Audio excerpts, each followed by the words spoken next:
on est régulièrement à la recherche de langages incontournables. C'est le cas notamment des gens qui débutent, qui cherchent quel est le premier langage à apprendre, mais aussi régulièrement, quand on est resté en poste longtemps, on se dit, bon, est-ce que je suis encore dans le coup? Est-ce qu'il ne faudrait pas que j'apprenne un langage supplémentaire? C'est là que de fil en aiguille, quand on repense à la progression qu'on a eue, n'hésitez pas à me dire en commentaire par quel langage vous êtes passé.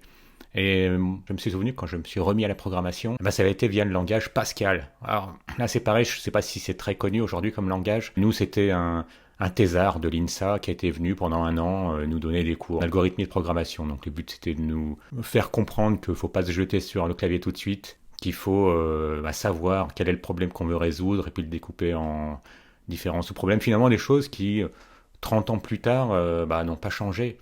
L'avantage du Pascal, je me suis rendu compte qu'il est mort il n'y a pas longtemps, donc c'est l'occasion en même temps de rendre un hommage à un pionnier. Et il est mort en janvier 2024, Niklaus Wirth, et c'est carrément quelqu'un qui avait gagné le prix Turing, l'équivalent du prix Nobel d'informatique. Et une chose intéressante en lisant son parcours, il a enseigné à l'école polytechnique fédérale de Zurich, donc c'est un Suisse, la première personne de l'espace germanophone à avoir reçu le prix Turing. Et il est aussi à l'origine d'une loi. Je ne sais pas si vous la connaissiez, on connaît tous la loi de Moore, mais là, lui, c'est la loi de Wirth, donc qui porte son nom, et qui stipule que les programmes ralentissent plus vite que le matériel n'accélère. Donc pour en revenir aux langages incontournables en 2024-2025, finalement on se rend compte que sur les milliers de langages de programmation qui existent, il y en a toujours, tout au plus 2 douzaines qu'on voit régulièrement passer dans les offres d'emploi, ou de langages utilisés dans les milieux universitaires, comme le Pascal. Et c'est là qu'on se rend compte qu'un langage devient incontournable. Tout simplement, quand vous apprenez des langages dans un but professionnel, savoir faire bouillir la marmite et écrire du code pour de l'argent, si on veut résumer la chose rapidement, ce sont souvent des langages qui ont au moins, et pour les plus récents, une vingtaine d'années. Et c'est là qu'on se rend compte finalement, il peut y avoir 2 tactiques. Moi, en tout cas, je suis en train de jouer cette carte-là, se dire, faut miser sur les favoris. Les favoris, on les connaît en ce moment, selon le domaine dans lequel vous êtes. Si c'est le développement web, c'est certain que JavaScript et TypeScript sont incontournables. Si vous êtes sur le bac, que ce soit Java, C# ou PHP, c'est pareil, on ne peut pas se tromper avec ces langages-là. Mais d'un autre côté, il y a aussi le domaine dans lequel vous voulez exercer. Par exemple, imaginez que vous soyez intéressé par le jeu vidéo. Là, on sait très bien que dans le jeu vidéo, sachant que les moteurs les plus utilisés pour développer des jeux, c'est Unity. À ce moment-là, c'est C# qu'il faut apprendre. Unreal Engine, C++, mais aussi il y a beaucoup de jeux qui gagnent en popularité simplement via la plateforme ce que vous utilisez en ce moment, via votre navigateur.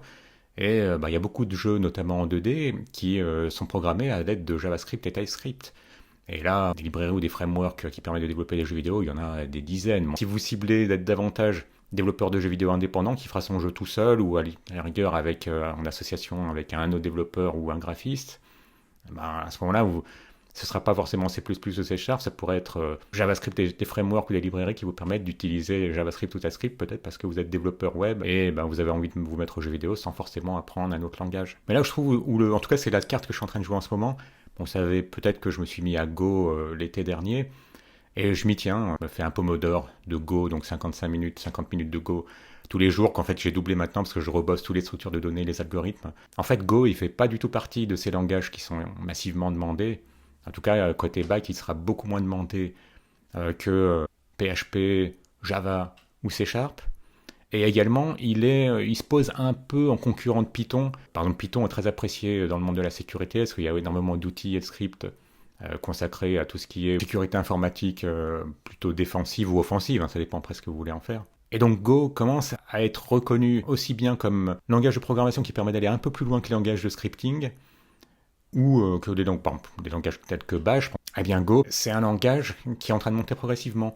Alors évidemment, il y aura moins d'offres d'emploi sur Go que sur C# ou Java, mais l'avantage c'est qu'il y aura encore moins de candidats pour ces offres d'emploi. Voilà l'offre d'emploi. Alors j'espère que c'est pas une blague, vu que c'est une offre d'emploi pour le 1er avril. Voilà une offre d'emploi freelance. En plus, c'est du full remote. 18 mois, 400-500 euros de TJM, pas mal. Et là, qu'est-ce que vous voyez? 2 langages.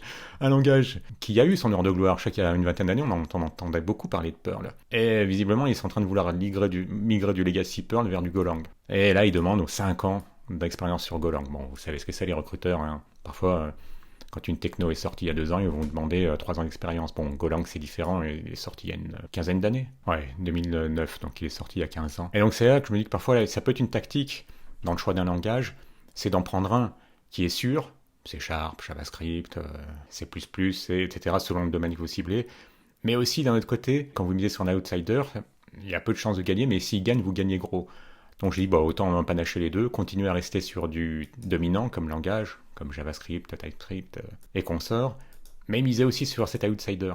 Les créateurs de Go, c'était des gars qui bossaient chez Google, et ils en avaient marre que certains de leurs programmes en C++, de très grosses applications, mettaient près de 25 minutes, je crois, ou 3 quarts d'heure. Du simple au double, désolé, mais je ne me rappelle plus précisément, mais c'était long. Et ils se sont dit, bon, c'est pénible quand vous devez builder plusieurs fois par jour, c'est une grosse perte de temps. Et c'est aussi un langage donc qui cible clairement la performance. En gros, avec Go, vous pouvez créer des millions de threads. Alors, c'est pas des vrais threads, mais je crois que le terme c'est green thread. C'est des threads que vous pouvez lancer même sur un petit portable. Donc, il ne sera pas à genoux. Vous pouvez lancer des millions de threads pour lancer de manière concurrente énormément de tâches. Sa spécificité, c'est vraiment de pouvoir paralléliser très facilement vos applications. Et c'est aussi d'être un langage ennuyeux. Alors, ça peut paraître paradoxal, c'est pas positif, comme en tout cas d'un point de vue marketing, hein, j'ai créé un langage ennuyeux.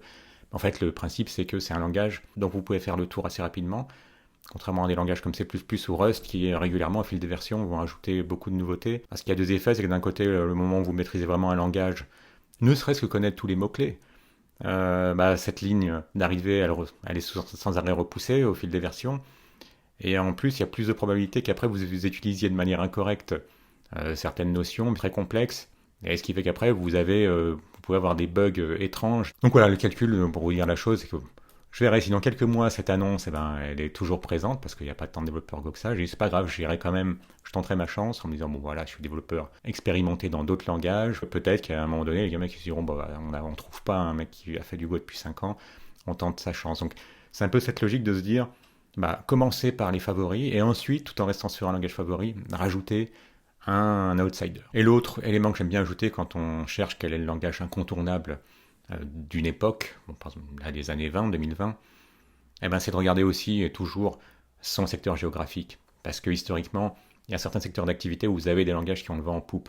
Donc si vous êtes dans un secteur où il y a beaucoup de banques et d'assurances qui émettent des offres d'emploi régulièrement, là vous savez qu'avec C Sharp, vous aurez certainement plus de chances de trouver un poste après que si vous aviez choisi son meilleur ennemi, si on peut dire, qui est Java. Entre les langages qui ont le vent en poupe depuis quelques années, ou 10 ans, 20 ans, ça vous limite déjà, ça permet de réduire, d'éliminer sur la masse immense de langages qui existent, croisé au domaine dans lequel vous voulez évoluer, le domaine métier, croisé avec le secteur géographique dans lequel vous êtes finalement, à l'intersection de ces trois cercles, si ça vous laisse plus que le choix entre 5-6 langages. Donc on part de milliers de langages, réduit à peut-être de douzaines pour finalement en obtenir 3-4.